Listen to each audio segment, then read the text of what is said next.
A democracia turca agoniza há tempos. Neste podcast, vamos refletir e contextualizar toda a carreira política do atual presidente turco, Recep Tayyip Erdogan, e como, após 20 anos de governo, ele continua a colocar a Turquia em um caminho cada vez mais sombrio rumo a uma autocracia. Começa essa reflexão por uma data recente, 19 de março de 2025, dia da prisão de Ekrem İmamoğlu, prefeito de Istambul e principal adversário do presidente turco Recep Tayyip Erdogan. E por quê? İmamoğlu se mostrava muito popular e deixou Recep Tayyip Erdogan muito preocupado com seu futuro político. Mas o que Erdogan não esperava é que a prisão do opositor gerasse tanta revolta popular. Mas a revolta foi violentamente reprimida pelo governo turco. Mais de 1.000 pessoas foram presas. Mas agora vamos voltar mais no tempo.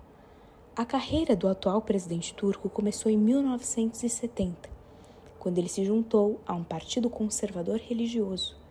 Já em 2021, Erdogan formou com outros políticos o Partido para a Justiça e Desenvolvimento, chamado e conhecido de AKP, de uma orientação conservadora e populista de direita.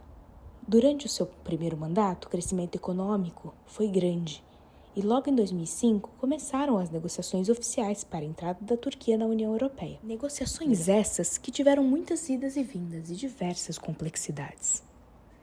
Em 2013, o país viveu uma onda de protestos contra a política autoritária e as restrições à liberdade de expressão que começavam a aparecer. Mas a repressão a esses protestos foi forte, e Erdogan afirmou que as manifestações eram uma tentativa de golpe, consolidando-se ainda mais no poder. Desde então, o presidente vem se empenhando em obter mais e mais poder, e uma dessas tentativas foi a implementação de um sistema que ampliou os poderes do presidente e acabou com o cargo de primeiro-ministro.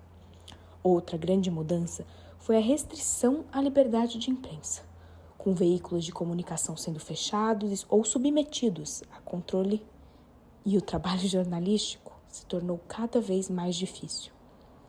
Em paralelo a tudo isso, muitas prisões de opositores vêm sendo feitas, com a justificativa de que aqueles que manifestam apoiam organizações terroristas.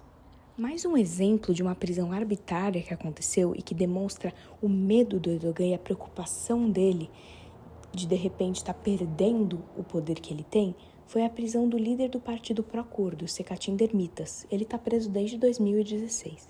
Isso só mostra como as prisões arbitrárias são um método realmente que o Erdogan usa para continuar no poder. Em 28 de maio de 2023, há exatos 2 anos, Erdogan foi eleito para mais um mandato de 5 anos, com 52,1% dos votos em segundo turno.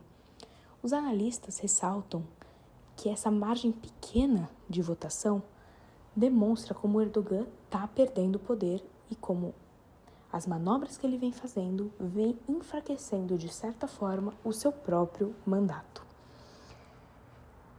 Bom, mas, afinal, por que o Erdogan continua ganhando, né? Um dos motivos que muitos apontam é que o Erdogan é visto como o único político que é capaz de manter a Turquia contra o Ocidente e liderar as crises internas e externas do país. Mas continua difícil para a gente entender como um governo que censura ainda tem apoio civil. O fato é que 20 anos depois, ele ainda continua no poder. E durante todo esse tempo, o Erdogan infiltrou muitos mecanismos e ferramentas que mudaram regras eleitorais, que reprimiram manifestações, prenderam opositores e censuraram a imprensa. Ele foi fazendo muitas manobras por trás das sombras, que não foram colocadas de pronto, que não estavam ali ditas nos discursos de forma direta. Pelos 20 anos de poder, ele foi se infiltrando nas instituições, mudando as regras. E isso, cada vez mais, vai permitindo que o caminho eleitoral, que a democracia, seja feita da maneira que ele quer e não da maneira que ela deveria ser feita. Depois dessa breve reflexão sobre esses 20 anos do poder, fica claro como Erdogan realmente, de pouquinho em pouquinho, dia após dia, foi infiltrando essa autocracia dentro da Turquia, como foi aos poucos tirando qualquer vantagem da democracia e realmente se utilizando da imprensa, do judiciário, da censura para mudar as regras do jogo em favor dele.